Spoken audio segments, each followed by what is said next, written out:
Hey everyone, Mario again, coming at you with another review. Now, today is unusual because I don't often review miniseries, mostly because there's hardly any I've actually watched other than Stephen King ones, but today, you're going to get one. Now, I'll state offhand that it's been a few weeks since I've actually watched this because I didn't get around to reviewing it because of some personal stuff, which I'm not going to talk about just yet, but there's going to be a whole vlog eventually dedicated to it. But it's a miniseries I mostly watch because one of the fact is, you guys know I'm a history buff, as you could probably tell from what I've stated before, and also from the title up there. And two, it had something to do, in a weird way, with the history class I took because we covered this time period, so I wanted to watch the movie since, it has something to do with my class, so let's look at it. It, of course, is the HBO miniseries, I believe, HBO, yeah, I'm double checking, yep, HBO, that was shown on TV back in 2008, starring Paul Giamatti, Laura Linney, Stephen Dillane, David Morse, Tom Wilkinson, Danny Huston, among others. It, of course, is John Adams. It's a 7-part miniseries, and it's about the life of John Adams, from right before the Revolutionary War till basically his death, which that's a long time period to cover, and the 7-part series does a pretty good job of doing it. Now, the miniseries was directed by Tom Hooper, which I'm not really that familiar with his work. I mean, the only two things of his work that I've actually heard of are the two movies he's probably best known for other than this, The King's Speech and Les Miserables, which I haven't seen either of them. They're on my to-watch list. Other stuff he did a theatrical film back in '04 called Red Dust. He followed that up with one called The Damned United. John Adams was his last TV work, but before that he did some episodes of a show called EastEnders, did something called Love in a Cold Climate, Danielle Doranda, Elizabeth I, and Longford, which I'm guessing those are TV movies or miniseries as well. This is, I guess, what got him those last two big budget movies he did. And I have to say, his direction style with this, very well done. Now, before I get into talking about the plot and all that, I could tell you that I do agree with the amount of awards this film got. At the Primetime Emmys, it got a buttload of nominations, and it won the following categories: Outstanding Miniseries, Outstanding Writing, Lead Actor for Paul Giamatti, Lead Actress for Laura Linney, Supporting Actor for Tom Wilkinson, who, by the way, in case you're wondering, he's the guy that played Benjamin Franklin in this miniseries. Other than this, I know him from Batman Begins as Falcone, if I got the character's name right. It also won Outstanding Art Direction, Outstanding Casting, Cinematography, Costumes, Prosthetic Makeup, Sound Editing, and Sound Mixing. It also got Special Effects. Now, what it was nominated for, it got nominated for Directing, Supporting Actor for Stephen Dillane and David Morse, Outstanding Cinematography, I'm guessing different categories since it had a cinematography one above. That's just my guess. Or maybe it was more people. Oh, it got nominated for separate episodes. That's what it was. Outstanding Hairstyling, Outstanding Makeup, guessing a different non-prosthetic. Outstanding Original Score, I can agree. Outstanding Singer Camera Picture Editing, episode 2. Outstanding Sound Editing for miniseries, guessing another episode. Outstanding Sound Mixing, guess. That's weird. You would think they would give it a nomination for as a whole, but I guess it's like episodic TV shows that they submit certain episodes, I guess. Now, at the Golden Globes, it won all 4 awards it was nominated for. Best Miniseries, Best Actress for Laura, Best Actor for Paul, and Best Supporting Actor for Tom Wilkinson. Screen Actors Guild, it got Laura and Paul another win, and it got Tom another nomination. Now, to go into the in-depth with this, I'm not really going to go that in-depth, even though technically speaking, since this is based on history, I don't really have any qualms with spoiling. But it's a film I really think you should actually get into and watch. It's 7 parts, so it's going to take a while. It's about 8 hours long, give or take, as each one is at least an hour long. And in case you're wondering, this is up on VHD if you want to watch it. That's how I had to watch it, because it was too expensive to buy through Amazon, and I couldn't find it on Netflix, so I checked VHD. All 7 parts are there. Good quality. Now, the episode names is the first one is called Join or Die. The second one is Independence. The third one is Don't Tread on Me. The fourth one is Reunion. Part 5 is called Unite or Die. Part 6 is called Unnecessary War. And Part 7 is called Peacefield. And each talks about a separate part of John Adams' life. Now, the first part is pre-Revolutionary War America, and it starts with the Boston Massacre.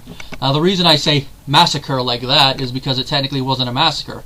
The title is basically just historical propaganda, because the Boston Massacre, it really wasn't much of a massacre. Only a couple Americans got shot, and it was mostly because they were antagonizing the soldiers, and the soldiers eventually had no choice but to shoot back. And of course, you know, people who hated the British at the time, who wanted independence, they're gonna, you know, take it up. Oh, look, they slaughtered us. They slaughtered us. The British are monsters. Which they actually do nail that point home pretty well in this episode. Now, the reason it's portrayed here is because John Adams was a lawyer before the Revolution and a little bit after the Revolution, and he was the lawyer for the defense. So he has to defend the accused soldiers, including their commander, Captain Thomas Preston. And of course, you could tell there's going to be a little bit of negativity, especially considering one of the people who wants the soldiers hanged is John's cousin Samuel Adams. Yes, that's Samuel Adams. Always a good decision. Who in the movie is played by Danny Huston, which they actually do a pretty good job. You believe them as cousins, but you believe Huston and Giamatti as cousins who have drifted apart in recent years with their ideas. I'm not going to use the word I can't pronounce, but you believe them. Just as you believe that John and Abigail are loving spouses. And of course, that does play into a scene later in the movie, which was kind of ad-libbed, which I'll get to it then. But in the first part, it's that you believe that they're, you know, two halves of the same coin, to use a phrase, because John turns to Abigail for advice, which, if you know history, some men would probably do before women's rights and all that, but not, some of them would probably be like, you're a woman, bruh. I don't know what the actual percentages would be, but it just shows how much John thought of his wife's opinion that he asked her for advice on his closing arguments. Which his closing arguments in the film were actually pretty good, and this is one thing I will say, is that the soldiers did get off. Though in real life, a couple soldiers were convicted of smaller crimes, but they weren't like the majority ones. Most of them got off, including the captain. Now, one thing I will say is I like that they portrayed accurately in the movie is how some of the people would have viewed a slave or a free black. I don't think, it's been a while since I don't remember specifically what it is, testifying for or against whites. You could tell that he really is kind of intimidated to give his testimony, and I like the little thing there. And of course, I forget if it's in this episode or not, but there is a tar and feathering in... Yeah, it's in this episode. Which, of course, it seems like it's based on that one famous photo we all saw in high school and some of us in college, you know. Yeah, put the tea down his throat. It is a very accurate tar and feathering scene, even if it, one, never really happened that way in front of John and Sam Adams, and two, the tar is more modern tar when pine tar back then wasn't really like that. But it makes you it shows you just how bad a tar and feathering could be and how it could humiliate someone, and it is an impactful scene. Probably one of my favorite scenes in the first part, other than some of the scenes in the courtroom. Now, of course, the episode ends with the calling of the First Continental Congress, which segues into the second episode, Independence, which we see them in the Second Continental Congress. Which the first one, I forget a lot of what they did, but it was basically them, you know, saying, yeah, we're not going to trade with Britain and all that. The second one, of course, is the one that eventually wrote the Declaration of Independence and all that. But it starts, of course, with them deciding whether they will declare independence or not, or just do more stuff. And, of course, they eventually form the Continental Army and send George Washington out to deal with everyone.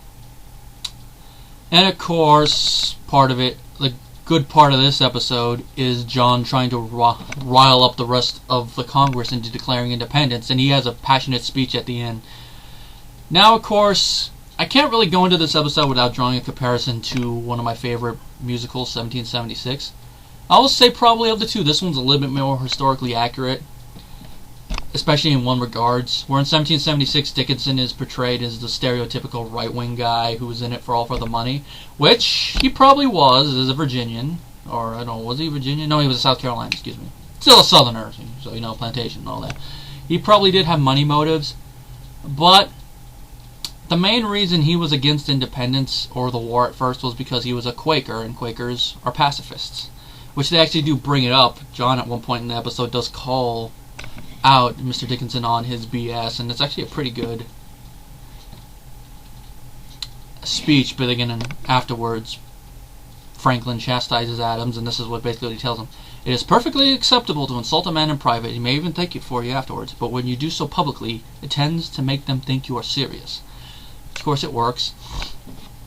And of course he does this, and he points out Adams' primary flaw, and this is a flaw that probably was Adams' biggest flaw as a politician, even though his heart is in the right place, but it's part of the reason why, as his career went on, he probably would start to think he was obnoxious and disliked, which is something they do portray in 1776, although he didn't think that until the end of his life, is that he was blunt and he had a lack of gentility towards his political opponents, which I can understand because steal a line, politics is politics, you know, you just hate having to, you know, you kiss my butt, I'll kiss yours, it's just a lot of BS and all that. It's like, do what is good for the rest of the people, and that's the reason I like John Adams in retrospect as a politician here, because he wanted to do what he thought was best for everyone, and this episode kind of nails that home. Now the third episode is kind of a doozy, because it shows Adams and when he's beginning to become an ambassador. First he goes with Benjamin Franklin to the court of King Louis of France, and of course it's an interesting thing there because he doesn't speak French, so the French, you know, like, oh, you don't speak French? Mom, you talk about that album. You know, I think you get the point there. And it's a very interesting episode. Not my favorite album. It has some very interesting moments, especially like one of my favorite little comedic moments is when Adam barges into Benjamin Franklin's room when he's in the bath. I'm not going to spoil the context of the scene, but if you watch it, you'll find it you'll see why I find it a little funny. That better be Benjamin Franklin. Nope. Telemarketer. Call from unavailable. Okay, guys, that call's over, but anyway. The episode also shows us dealing with the Dutch Republic, which is interesting, and of course, you know, it shows the end of the Revolution, and then it goes into the next episode, which is the end of the Revolutionary War. The episode's called Reunion. It's called that mostly because Adams is reunited with his wife, because they spend the previous episode apart, the whole thing, just writing letters. And their reunion scene is very passionate, and it's another scene that you believe that they really are in love with each other because of how they act when they are alone together for the first time in a couple of years. And it's a very good scene, and it shows just how good of an acting job both Paul and Laura did and how much research they did into their characters. And it shows that they really did deserve the awards they got. And it just shows how ad-libbing can sometimes make a scene better. Now what I mean by that is that their reunion scene was just originally scripted as a very passionate kiss, but the two of them, I guess, had a little discussion beforehand without telling the director or anyone. And they decided that it'd make more sense for the characters if it turned into a sex scene, which it does. And I can just imagine what the director was thinking about, like, keep the cameras rolling, keep the cameras rolling. And it's a very interesting scene.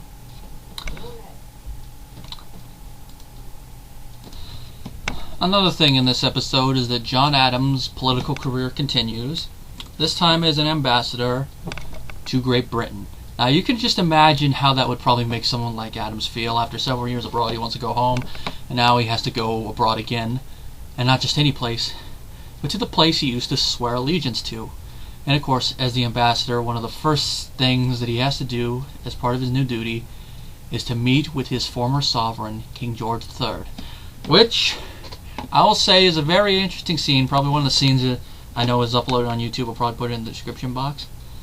Now, in this movie, George III is played by Tom Hollander, who is best known, at least to me, for playing Cutter Beckett from the second and third Pirates of the Caribbean movies. And I have to say, you couldn't really get a better casting choice for this, because he really did pull off George III, because George III, he was a man who became king when he was about my age or a little bit younger, and even up until the end of his days, he was basically just a big spoiled brat Mostly because, I think it's probably because he wasn't really trained to be king, so he's basically ad-libbing as he went, and he thought people should respect him and all that because of him being a monarch and all that.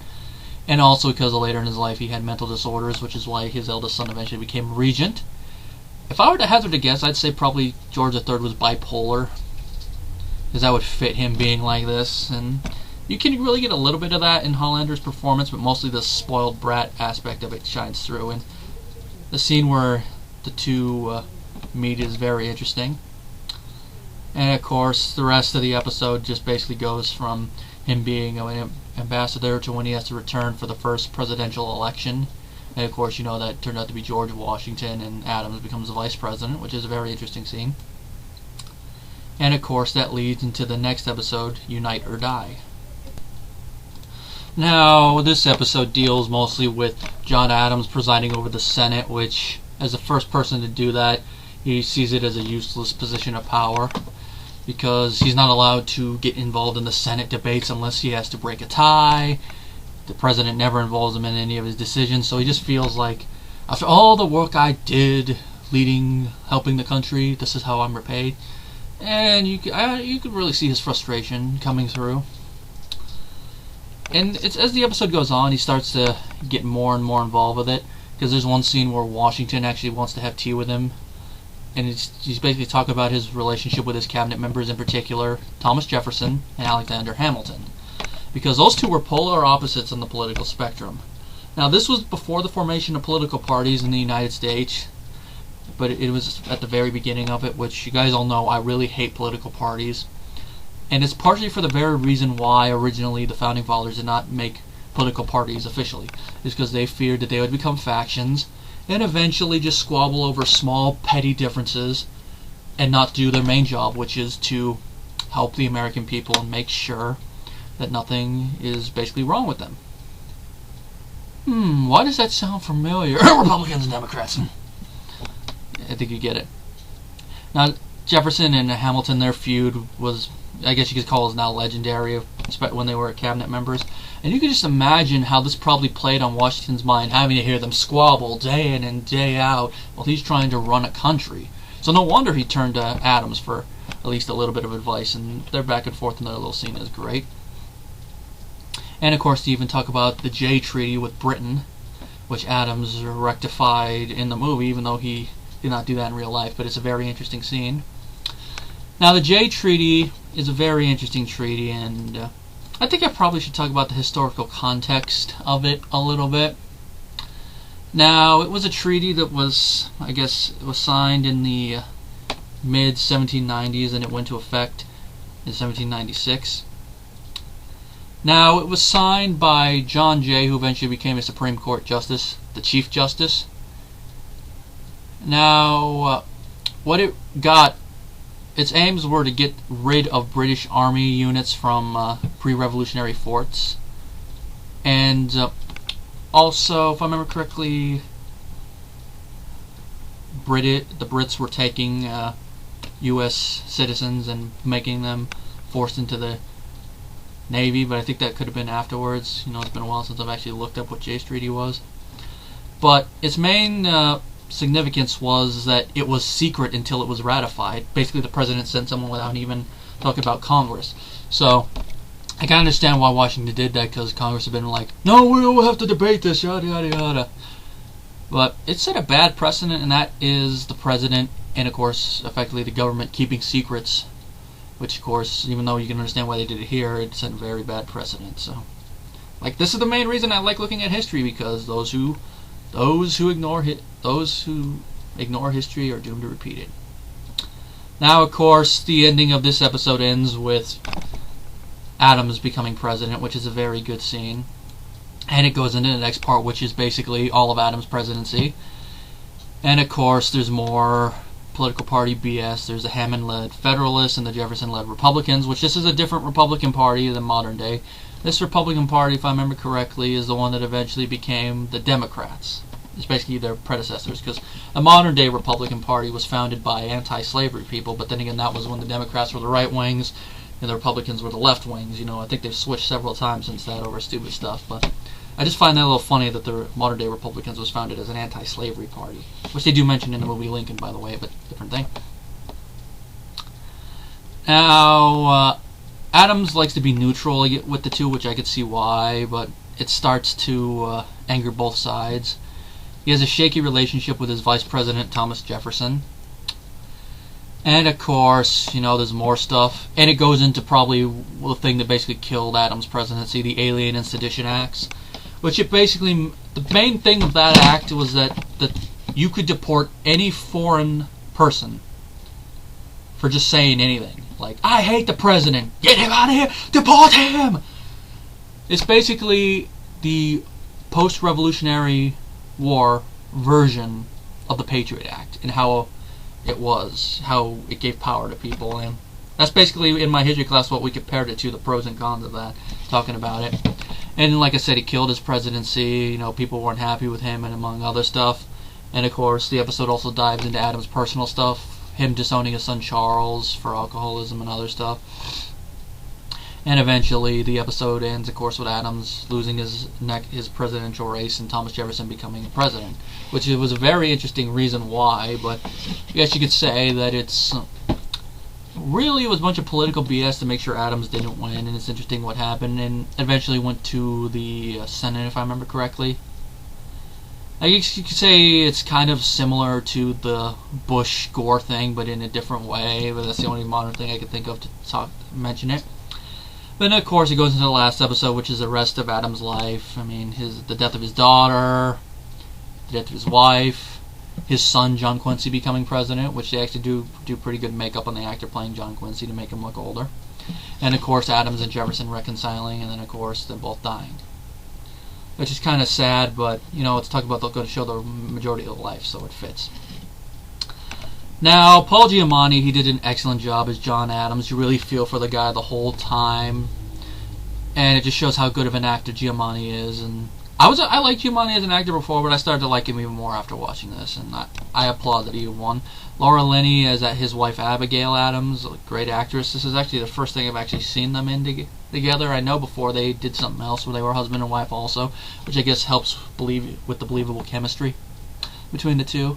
She does a great job. You believe her as an intelligent woman in that era, and you believe their relationship. Stephen Delany is Thomas Jefferson. He does a very great job, even though he's a background character for certain parts, but he does a very great job. Other stuff he was in the '87 version of The Secret Garden. He was in a 1997 movie called Deja Vu. He was in the movie King Arthur. He was, after this, he was in Game of Thrones, and of course Zero Dark 30, which I haven't seen either yet, but he did a very good job as this. I believe him. I believed him and John had a sort of friendship in it that turned into a rivalry, and then they reconciled. David Morse played George Washington, and he did a magnificent job in the role. He actually did show Washington the way that he was, which, after history and all that, I could say I agree with his acting interpretation. He portrayed him as a kind of a noble military guy who would only serve if his country needed him, which is the main reason why Washington even became president in the first place, is that his country asked him to do it, and he did it. And he viewed the presidency as a civic duty, which you do get that from this miniseries. And it's one of the reasons why I think that politicians are overpaid, especially nowadays, because it's a civic duty. Why should you get paid more than certain professional professions? You're not a professional profession, it's a civic duty. Anyway, that's a rant for another day. But he also portrayed Washington as soft-spoken, which I think kind of fits. I don't know if there's any evidence that he spoke like that, but I think it works. Now, other stuff that Morse has been in, he was in The Good Son as Jack Evans. He was in The Langoliers as the captain. The Long Kiss Goodnight. The Green Mile as Brutus Howell. Hearts in Atlantis. Of course, he was also in The Hurt Locker. And more recently, World War Z. I personally know him as playing Detective Michael Tritter in a few episodes of the TV show House. In that show, he did a good acting performance, and you hated the character. You wanted to see House beat the crap out of him with his cane. Well, that's how good of an acting performance he did in here. But here, he also does a pretty good performance. Tom Wilkinson as Benjamin Franklin, excellent performance. He doesn't wear glasses that often, but he does get across how kind of eccentric Franklin was, and you really do believe him in it. Rufus Sewell played Alexander Hamilton, and Rufus I know from a couple of other films. I'm bringing up his filmography to see if there's any I've seen that I don't remember him from. But of course I remember him from more recently Abraham Lincoln Vampire Hunter. Of course, The Legend is Zorro, and then of course A Knight's Tale. Other than that, he was in he's going to be in that Hercules movie. I'm guessing that's the one with The Rock. He was in oh yeah, I also remember him from the 96 version of Hamlet as Fortinbras. I always forgot about that one. He did a good job as Alexander Hamilton, and he's involved in one of my favorite scenes where John Adams basically rants at him, and it was a pretty good scene. And Hamilton, as a historical figure, I don't really remember much about him other than him wanting a national bank, which kind of led to one of the original party clashes, mostly with the interpretation of the Constitution, which you do get a little bit of that in the movie, but they don't really dwell on it. I thought it was interesting. Danny Huston as Samuel Adams, I mentioned before, he did a great job. I'm going to have trouble with this name. Zeljko Ivanek. He played John Dickinson. He did a good job.